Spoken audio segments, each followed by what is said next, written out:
What's going on? I'm here with none other than Sugar Hill. What's going on with you? Nothing much. Just relaxing down here in Atlanta with a lot of things going on in town. You got the baseball game, the Atlanta Braves versus the Los Angeles Dodgers. I don't know what's happening with that. And then you've got these great fights here at State Farm Arena with Shakir Stevenson and Jamal Herring for this championship bout. And it's a great atmosphere here. And just finished up with Nico, Walsh. Getting a second round knockout, his second fight. Now he's improved to 2-0 with 2 knockouts. I was just going to ask you about that because you've been part of 2 historic events in the last couple of weeks, but one being with Muhammad Ali's grandson, and training him. How was that? I really enjoyed training Nico. After the second fight, Tyson Fury and Deontay Wilder fought, I made an announcement that I wanted to retire and start training amateurs again. And for me, I didn't retire, obviously, but this is me like training amateurs again because Nico is fresh. He's a clean slate, and I'm enjoying teaching him and watching him grow.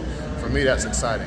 If I could train amateurs still with my busy schedule, I would, because I just like to teach people things that I've learned in life, try to help them out so they won't make the same mistakes that I've made and can be better than me. Now, for him, is it a lot of pressure do you feel like he's under a lot of pressure being Muhammad Ali's grandson? I don't feel he's under a lot of pressure because I'm not under a lot of pressure from being the nephew of EMMANUEL Steward and following in his legacy and his footsteps. And me and Nico talk a lot just on a personal level, and he understands things that I've gone through because he talked. He actually came to me and said, I want to talk to you about something. And what he wanted to talk to me about was, how do I deal with certain things from my uncle's legacy into my life? Right. And those are things that we talk about and things that we go over and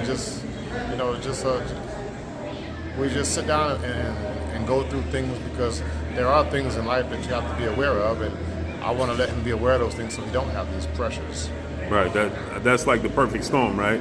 You being the nephew of a legend and EMMANUEL Steward, him being the grandson of a legend. Both you guys, you could teach him how it is to deal with that pressure. That's right, and those are the things that I enjoy is teaching. So I went to college, I didn't graduate. I had friends that went to college and graduated with teaching degrees. Some of them don't teach, but it's kind of funny to me. It's like that. I didn't finish college, but I'm a teacher. So it's just a great feeling, and it gives me a lot of peace and relaxation just to be able to teach and to give back and to watch people grow and become better than me.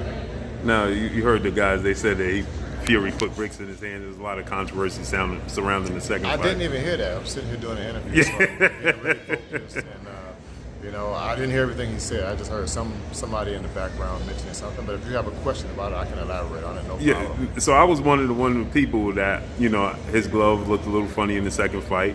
It looked like what am I doing here talking to you then? No, I'm okay. But it just looked a little funny in the second fight. It looked like it was little to no padding in the right glove where he suffered all the injury, and that there was a lot of controversy obviously surrounding the second fight. How did you and Tyson Fury deal with that overall? Just trained harder for a knockout. As simple as that. That stuff doesn't bother me. I know who I am, and Tyson knows who he is, and we know what we've done. And I don't feel like cheating. Tyson don't feel like cheating. It doesn't give any satisfaction to cheat and to have any gains that way when you have 2 men and there were 2 men in there fighting each other. Because it's one of the most interesting sports because it's man-on-man combat, and that's why it's been around for years and it's still going on strong, especially with that big fight that they just had 2 weeks ago, the 2 heavyweights and making history and bringing boxing back to big-time boxing. Heavyweights control boxing. There he is. Nico. Jump in there, champ. There he is, Nico Ali Walsh, man. How you feeling, champ? I had to ask you, Flav. What's up, baby? Flav, jump on in there, Flav. Man, come on, man. We got Flavor Flav. Man, we got yeah, man. 3 legends being filmed by a legend. Oh man, I appreciate you. I appreciate you, man. Time it is, baby. Yes, sir. I appreciate you. Knockout time. Knockout time. Yes, sir. Yes, sir, man. So yeah, I was just talking to like you said, I was talking to him about the historic fight, the last fight with Deontay Tyson, Wilder. yeah. That was Amazing. historic. Mike Tyson said it was going down in history as one of the greatest heavyweight fights. You had George Foreman said that was top 2. That topped him and Ron Lyle, as one of the most action-packed fights because it was a title fight. So where did you rate the third fight, though? Me? For all you guys.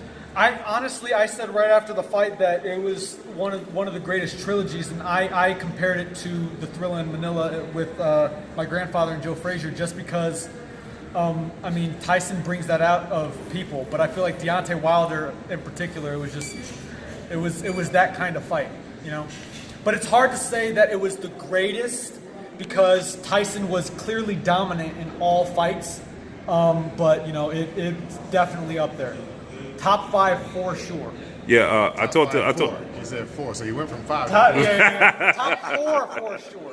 I talked to Bob Arum about that. Obviously he was a part of all of the above, and he said every day he's in a seesaw battle of which one was better, the Thrilla in Manila or that fight. Yeah. That speaks volumes to what these guys delivered a few weeks ago, man. Yeah, it's great that it's being compared to great fights like that, and it's great that my grandfather is in that bracket of Thrilla in Manila, and Sugar's in this bracket with Tyson Fury in that fight. So, and we're together. So it's awesome. It's special. Right. Now for you, Sugar, there's a lot of reports that Tyson may be getting a little fatigued with the sport of boxing after the trilogy with Deontay Wilder. So you never heard of it? Never heard of it. So he's good with boxing. Because this came from Frank Warren. As good as far as I'm concerned, and I'm close to him, so I don't know where the information came from. But Well, Frank Warren said that he was getting. Frank Warren said he got a little. That ain't closer to me, so it's okay. So what you see from next? Because Bob Arum is saying that it could possibly be Dillian White in March. We don't know. We don't care. It's just right now he's just resting, enjoying his family, enjoying life, and that's about it. That's all you can do. He's worked hard, and he deserves to relax and enjoy his family. Now, if it was up to Sugar Hill, what would you want Tyson Fury to do next? Well, I said just rest. It doesn't matter to me. I don't care who he fights. It's bring the best fighters to Tyson Fury, and Tyson Fury take care of him. What do you see next from Deontay Wilder? Do you think he can bounce back? A lot of people said that was just the 2 best heavyweights in the world. What do you see next from Deontay Wilder? I just think Deontay needs to take some time to rest and recuperate, as Malik Scott stated a few times. And that's the best thing for him. Not even thinking about boxing right now. He's been training for 20 months, the same as Tyson's been training for 20 months. That's a long time. So give him some rest, let him enjoy life, and then take some time to think about it when it's the right time. Simple. Speaking of Malik Scott, man, he gives you a lot of credit. You guys date back, years, so he gives you a lot of credit and he wishes you a lot well.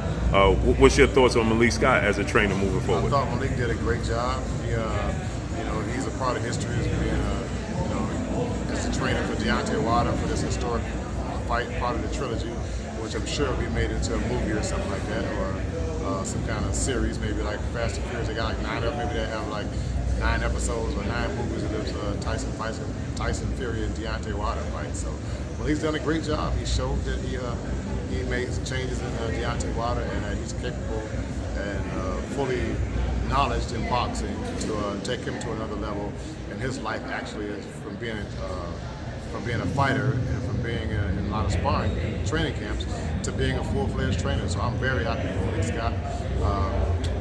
As for boxers, a lot of boxers don't have any other avenues after boxing. But for me to see Malik have a different lane to jump into, my man.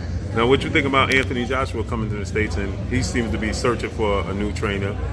He was trained. He visited Ronnie Shields. He visited Eddie Reynoso. Just do what you got to do. I know what you're talking about, but just do what you got to do. The names have been out there. I don't really watch the news like that, read all that stuff. I enjoy golfing. I enjoy relaxing, listening to music, hanging out with Nico, being Flav, kicking it, rapping, cold rapping, and all that stuff. So, we trying to relax now. So, that's about it. You want to ask Flav something? We ready to go. I want to see what you think Flav Nico should do. Man, you said all 3 of them. Flav, this, I lived next to Flav for years in Roosevelt, man. Wow. This is my guy right here, you know what I mean? That's right. Yes, sir. Strong Island, we keep you smiling. That's all a fact. All day, all night. So what you want to see next with Nico? Oh, me, yeah. Yeah, Just in you as the gym trainer. working. Just keep working and learning. It's just gradual improvements. Nothing's gonna happen overnight. This is a young man. There's no rush. What you say to that, Nico? I listen to everything Suge says. You know, boxing's when it comes to boxing, Suge's the guru, and I listen to what he says. Now I asked him earlier, you know, before you came out, how does it feel? You know, his uncle, Emmanuel Steward, is a legendary, well-renowned trainer in the sport of boxing. Your grandfather's a legend. I asked him about pressure, you know, and you guys, you know, could come together, and you know, it's He the perfect understands storm. the pressure, Right. And nobody understands that, but he understands that. So I told you. See, I'm glad you I'm glad I found someone who can understand. I just told him that, man. And for all those that don't understand pressure, let me tell y'all something about pressure. Tell him, Flav. It busts pipes. Pressure I busts appreciate pipes. y'all. Pressure busts pipes. Appreciate y'all. Appreciate y'all. All right. Yes, sir. Get the photo, right? Above Garden, you're watching Blue Bud Sports TV. Wow.